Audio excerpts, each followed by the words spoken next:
नमस्कार साथियों, आ चुका आपका होस्ट एंड दोस्त पवन लेकर के ताज़ा तरीन टॉपिक आपके अपने YouTube channel educational centre Jharkhand पे। ये हमारा चैनल नेम है, इसे आप लोग लाइक सब्सक्राइब और शेयर कीजिए, अच्छे से पढ़ाई कीजिए और इस पे जा करके अपना लेक्चर देखिए। ओके, चलिए दोस्तों, तो शुरू करते हैं। इससे पहले मैं क्लास लेने के पहले मैं एक और ऐलान कर दूं कि आपके पास एक और वीडियो जल्दी आने वाला है जो कि आप लोगों को जनरल अवेयरनेस के बारे में जानकारी देगी ना।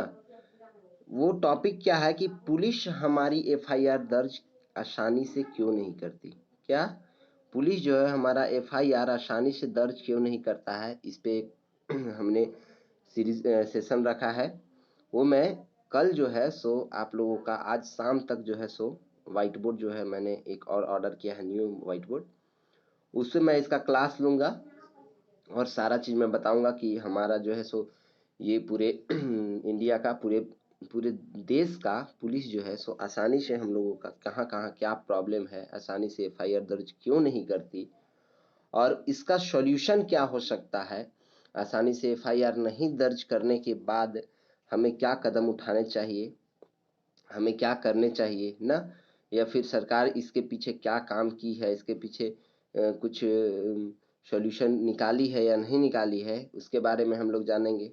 ठीक है, तो ये हमारा जो है सो आज या कल जो है कल तक ये हमारा सेशन कर लेंगे हम लोग और इसके बारे में अच्छे तरीक़ा से जानेंगे। और जो ये वीडियो आप लोगों के लिए बहुत ज़्यादा इंपॉर्टेंट है, इसे देखना ना भूलें। चलिए, तो हम लोग अपना क्लास स्टार्ट करते हैं। क्लास 6 का भी मैथ बुक हम लोग पढ़ लेंगे।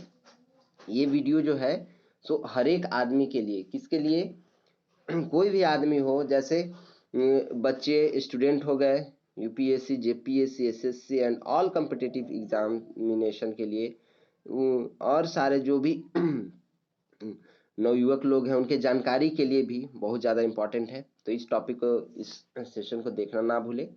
चलिए दोस्तों, शुरू करते हैं हम लोग आज का क्लास। आज का हम लोगों का क्लास है, हम लोगों ने कहाँ तक पढ़ चुका था आज का क्लास में। मैंने आप लोगों को पिछले क्लास में बताया था कि ये याद रखिए, कुछ बातें बताया था मैंने, याद रखने योग्य मैंने कुछ बातें बताया था, इसको हम लोगों ने देख लिया था। अब हम लोग क्या करेंगे, प्रश्नावली यानी एक्सरसाइज जो है 2.4 को सॉल्व करेंगे। किसको? 2.4 को। ये हमारा जो है सो क्लास 6 का मैथ बुक है, हम लोग मैथ का भी क्लास करेंगे। चलिए, तो देख लेते हैं क्वेश्चन नंबर 1 क्या बोलता है। सबसे छोटी प्राकृत संख्या कौन सी है? इन सारे में आप लोग देखिए ध्यान से, आप लोगों को सबसे छोटी प्राकृत संख्या कौन सी दिखेगी। 1 सेकेंड, सॉरी, ये जो है सो मिस्टेक हो गया। सबसे छोटी प्राकृत संख्या कौन सी है ना, हम लोग अभी इसको देख लेंगे। तो आज का हमारा इस सेशन में हम लोग इस टॉपिक का सॉल्यूशन करेंगे, अच्छे तरीका से हम लोग डील करेंगे। चल जा बाबा मेरे, ऐसा ना करो दादा। चलो, चलो चल गया। ओके, तो हम लोग क्या करेंगे आज, इसके बारे में जानेंगे। किसके बारे में? प्रश्नावली 2.4 यानी एक्सरसाइज नंबर 2.4। चलिए, अब आप लोगों को दिख रहा होगा। हम लोग क्या करते हैं, अब यहाँ पे देख लेते हैं कि क्वेश्चन नंबर जो है सो 1 यानी 1 क्या बोलता है, सबसे छोटी प्राकृत संख्या कौन सी है। तो मैंने आप लोगों को पिछले सेशन में बताया था कि सबसे छोटी प्राकृत संख्या कौन सा है। प्राकृत संख्या एक से स्टार्ट होता है, यानी गिनती की संख्या, काउंटेबल नंबर्स को नेचुरल नंबर्स कहा जाता है। तो सबसे छोटी प्राकृत संख्या कौन सा हो गया? 1 हो गया। उसके बाद दूसरा नंबर क्वेश्चन है हमारा, दूसरा नंबर बोलता है सबसे छोटी पूर्ण संख्या कौन सी है। तो पूर्ण संख्या गिनती की संख्या में यानी काउंटेबल नंबर्स के पहले अगर शून्य लगा दिए जाए तो उसे पूर्ण संख्या कहते थे। ओके, जब इसे पूर्ण संख्या कहते थे तो शून्य लगाने के बाद ही वो पूर्ण संख्या बनता था। देन हम लोगों को ये पता चल गया कि ये जो है सो शून्य हमारा सबसे छोटा पूर्ण संख्या, छोटी पूर्ण संख्या है। ओके, चलिए अब हम लोग क्या करते हैं, क्वेश्चन नंबर तीसरा को देख लेते हैं। तीसरा नंबर क्वेश्चन क्या लिखा हुआ है, 117 गुने 0। मैंने आप लोगों को पिछले क्लास में बताया है कि हमारे पास जो है सो गुना करने के बाद कोई भी संख्या में ना, कोई भी संख्या में गुना करने के बाद किससे? शून्य से। अगर शून्य से कोई भी संख्या में गुना किया जाए तो वो हमेशा शून्य ही आता है। क्या आता है? शून्य ही आता है। ठीक है, चलिए अगला नंबर क्वेश्चन क्या है। क्वेश्चन नंबर 4 को देखिए। क्वेश्चन नंबर 4 जो है मैंने आप लोगों को बताया था पिछले कुछ प्रॉपर्टीज में, याद रखने योग्य बातें में, कि अगर 0 बटा कोई अंक हो, कोई भी संख्या हो ना, मान लेते हैं ए मान लेते हैं हम लोग, ए बराबर क्या है, ए बराबर एनी नंबर्स, ए बराबर कोई भी नंबर्स है, ठीक है। तो कोई भी संख्या हो और अगर ये 0 से उसे डिवाइड किया जाए ना, तो उसमें क्या आएगा। क्वेश्चन नंबर 5 को देख लेते हैं पहले। क्वेश्चन नंबर 5 में क्या आ जाएगा, ए बराबर कोई भी संख्या अगर 0 से डिवाइड किया जाए तो हमेशा 0 ही आएगा। लेकिन सॉरी 8वां नंबर क्वेश्चन का था, हम लोग क्या 5वां नंबर का देखना है ना। यहाँ पे क्या 5वां नंबर लिखा हुआ है, ये सॉरी मिस्टेक हो गया, ये जो है ना सो ये गलत है, ये नहीं होगा, इसको मैं एक बार मिटा दूं, ठीक है।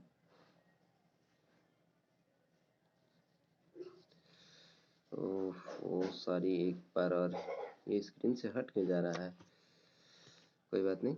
चलिए तो हम लोग देख लेंगे क्या हो जाएगा हमारा। क्वेश्चन नंबर हम लोग कौन सा देख रहे थे, 4 देख रहे थे। 4 में हम लोगों को ये पता चल गया यहाँ पे देखने के बाद, ये देखिए यहाँ पे कि चौथा नंबर क्वेश्चन है जब हम लोग देख रहे थे, तो पहले हम लोग 5वां देख लेते हैं। किसी भी संख्या को, मैंने अभी बताया कि किसी भी संख्या को अगर एक नंबर से ना डिवाइड किया जाए तो हमारा जो है सो क्या प्राप्त होता है, हमें प्राप्त होता है शून्य। किससे डिवाइड करने पे, 0 से डिवाइड करने पे, ठीक है।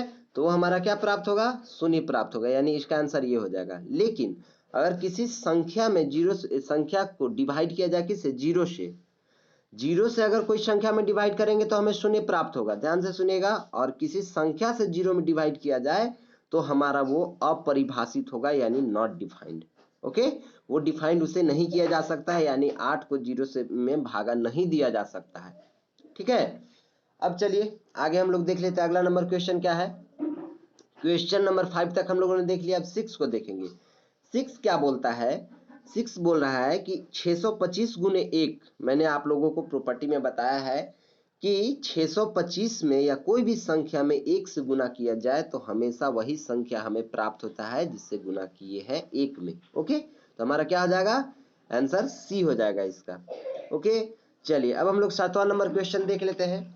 7वां नंबर क्वेश्चन में क्या है कि हमारा लिखा हुआ है, इनमें से कौन योज्य तत्समक है, यानी आइडेंटिटी, एडिटिव आइडेंटिटी है। ओके, तो हम लोगों ने पढ़ा था आइडेंटिटी एलिमेंट में कि 0 को योज्य तत्समक और 1 को गुणात्मक तत्समक कहा जाता था, यानी यहाँ पे हमारा आंसर कौन हो जाएगा, योज्य तत्समक 0 को कहा जाता है, किसे, 0 को। ओके, ये हमारा हो गया सारा क्वेश्चन कंप्लीट, हम लोगों ने देख लिया ये पूरा एक्सरसाइज नंबर 2.4 कंप्लीट हो गया। कहाँ तक हो गया कंप्लीट, कंप्लीट हुआ हम लोगों का क्वेश्चन नंबर 7 तक। उसके आगे अब हम लोग देख लेते हैं अगला नंबर क्वेश्चन क्या है। 8वां नंबर क्वेश्चन देखिए, आप लोगों को पढ़ने में दिक्कत ना हो इसलिए मैं जूम कर देता हूँ थोड़ा, उम्मीद है अब दिक्कत नहीं हो रही होगी ना। चलिए क्या लिखा हुआ है 8वां नंबर क्वेश्चन। 8वां नंबर क्वेश्चन लिखा हुआ है, इनमें से कौन गुणात्मक तत्समक है। अभी मैंने आप लोगों को बताया गुणात्मक तत्समक किसको कहा जाता था, 1 को, किसे, 1 को, 1 को क्या कहा जाता था, गुणात्मक तत्समक, यानी हमारा आंसर क्या हो जाएगा इसमें 1, ए नंबर, ठीक है। अब हम लोग देख लेते हैं आगे लिखा हुआ है 9वां नंबर क्वेश्चन, इनमें कौन गुणन का क्रम विनिमय नियम को दर्शाता है। 9वां नंबर क्वेश्चन क्या है, इनमें कौन गुणन का क्रम विनिमय नियम को दर्शाता है। पेन पेपर लेकर हाथ में और बुक साथ में लेकर बैठ जाइए और बनाते रहिए मेरे साथ। ओके, चलिए क्वेश्चन बना सॉल्व करते रहिए। क्या क्वेश्चन है लिखा हुआ है, इनमें कौन गुणन का क्रम विनिमय नियम को दर्शाता है। क्रम विनिमय यानी क्या, मैंने बताया था आप लोगों को, कम्यूटेटिव प्रॉपर्टी। क्या बताया था, क्या बताया था, एक सेकेंड, सॉरी,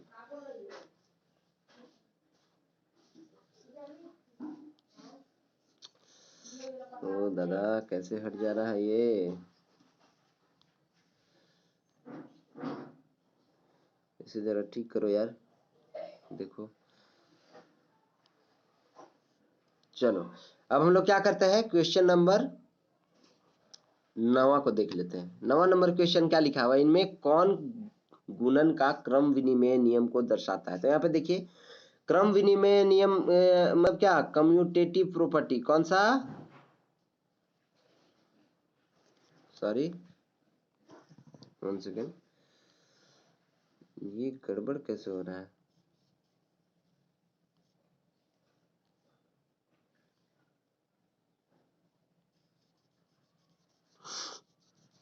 डिलीट कैसे हो जा रहा है यहाँ से डायरेक्ट।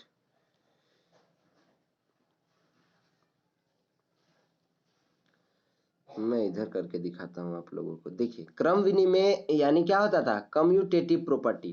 कम्यूटेटिव प्रॉपर्टी को क्या कहा जाता था, क्रम विनिमय ना, क्या, क्रम विनिमय।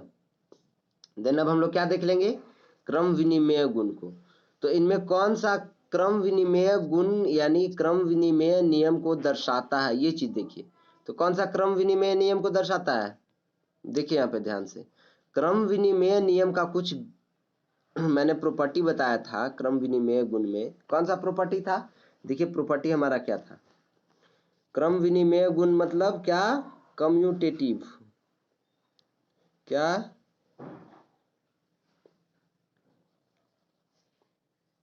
कम्यूटेटिव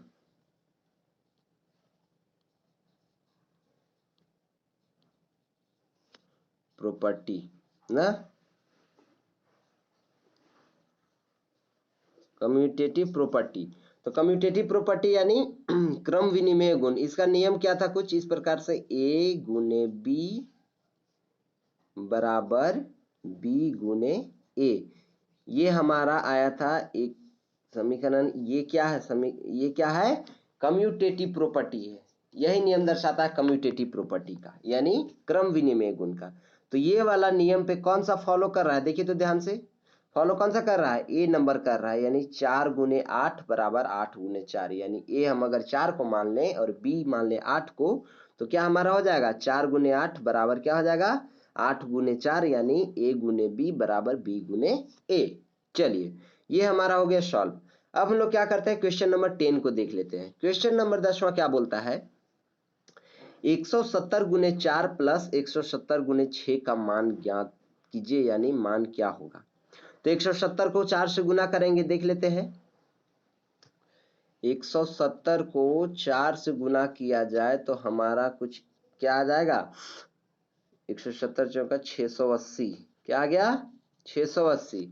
और अगर 170 को 6 से गुना किया जाए तो क्या आ जाएगा, 70 छक्का 1020, क्या आ जाएगा, 1020। यानी अब दोनों को ऐड कर दिया जाए तो कुछ इस प्रकार से आएगा, क्या आ जाएगा, 0, 8 और 2 10 का 0, 6 और 1 7 और 1, यानी 1700। हमारा आंसर क्या आ जाएगा, 1700। अब देखिए तो क्वेश्चन नंबर 10वां में, क्वेश्चन नंबर 10वां में 1700 कहाँ है, 1700 कुछ यहाँ पे है, यानी C number question, C number option हमारा सही होगा। ओके चलिए ये भी हम लोगों ने देख लिया।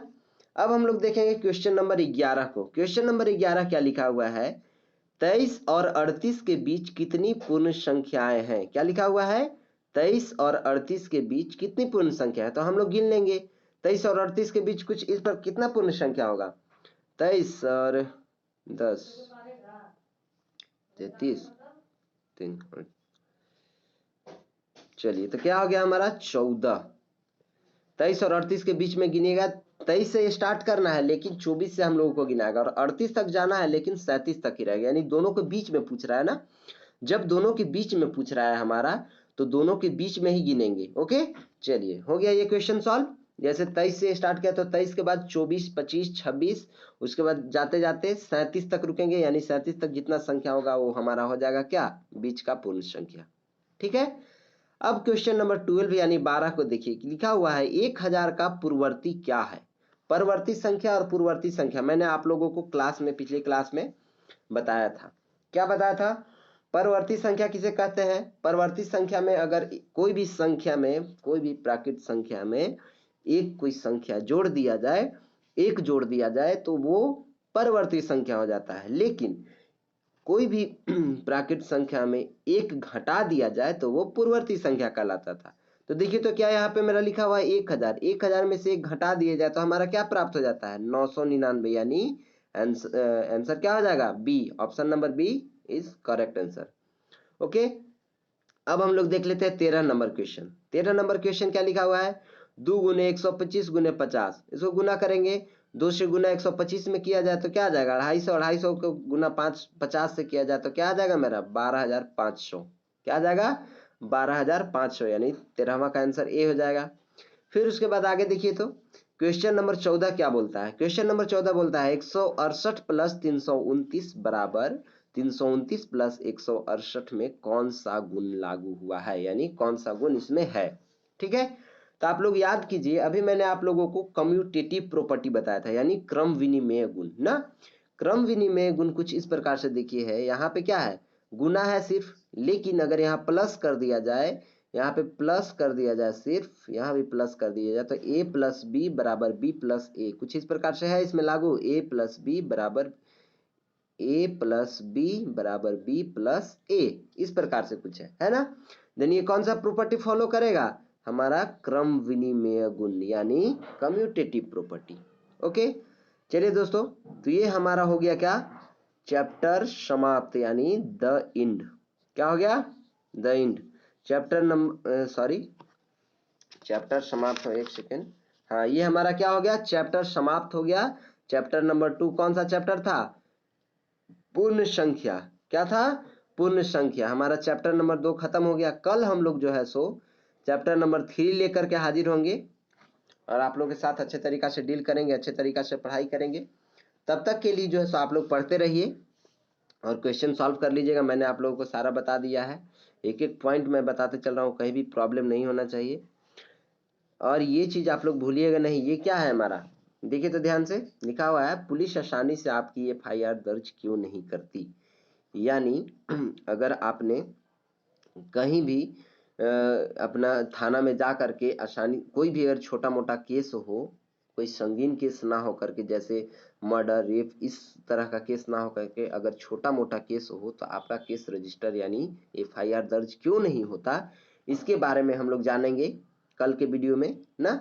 कल आप लोगों का व्हाइट बोर्ड भी आ जाएगा और उस पर हम लोग जान लेंगे अच्छे तरीका से इसका सॉल्यूशन क्या हो सकता है कि आसानी से FIR दर्ज नहीं होता है, तो उसे हम लोग उसके खिलाफ या फिर उसके प्रति कोई कानून है या नहीं है, उसके प्रति जो है सो गवर्नमेंट, हमारी गवर्नमेंट जो सरकार है इंडियन गवर्नमेंट, वो कुछ उसके खिलाफ कोई कदम उठाई है कि नहीं उठाई है, ये सारा तमाम जानकारी हम लोग कल प्राप्त करेंगे। तो तब तक के लिए जो है सो पढ़ते रहिए अच्छे तरीका से और मैथ बनाइए और ये वीडियो हर एक लोग में शेयर कीजिएगा ये वाला वीडियो, क्योंकि ये सब लोग के लिए बहुत ही इंपॉर्टेंट होने वाला है। ओके, एक बात भूलना नहीं है, और क्या वो क्या है, बड़ों को सम्मान, छोटों को प्यार और अपना व्यक्तित्व इस प्रकार विकसित करना है कि महिलाएं आप लोग के साथ सुरक्षित महसूस करें। Okay, bye bye, take care, जय हिंद।